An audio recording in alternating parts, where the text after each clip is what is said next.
அருளமுதே, அதோட நிறுத்திடலாம் இல்லையா? நன்னிதியே, ஞான நடத்தரசே, என் உரிமை நாயகனே. என் உரிமை நாயகன்னா என்ன சார்? ரொம்ப அட்டாச்மெண்ட், பிரிக்க முடியாத லவ், யாராலையும் பிரிக்க முடியாத அன்பு, பிரிக்க முடியாத பாசம், அதுதான் என் உரிமை நாயகன்.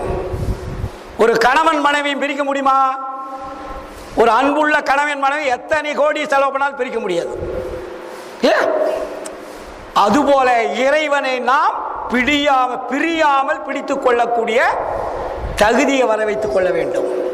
ஏனென்றால் நமக்கு உரிமை உள்ளவர் அவர்.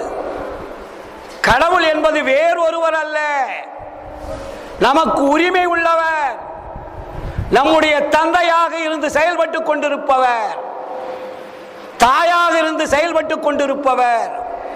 அதனால் நமக்கு நெருங்கிய உணர்வும் உரிமையும் உடையவர். அதனால்தான் அடுத்த பாடலிலே போடுவார், தாயாகி தந்தையுமாய் தாங்குகின்ற தெய்வம்.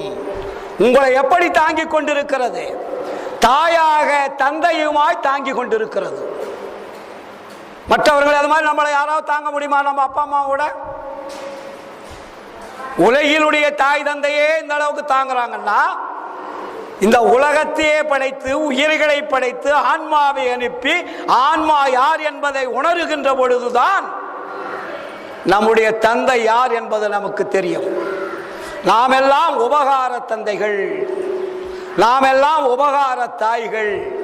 உண்மையான தந்தை தாய் யார் என்றால் அருட்பெருஞ்சோதி ஆண்டவர். அதை நம்ம புரிஞ்சுக்கணும். அதனால நம்ம ஏதோ வள்ளலார்கிட்ட வர்றதுனாலையோ இல்ல வள்ளலாருடைய சன்மார்க்கத்தை வர்றதுனாலையோ ஏதோ ஒரு பயம் தேவையில்லை.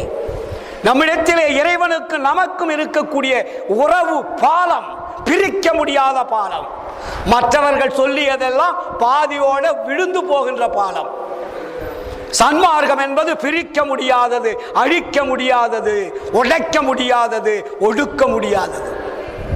அதனால்தான் சன்மார்க்கம் என்பது இறைவனுடைய மார்க்கம். இது ராமலிங்க சாமி வள்ளலார் சொன்ன மார்க்கம் நினைச்சிடாதீங்க. என் மார்க்கம் இறப்பொழிக்கும் சன்மார்க்கம்.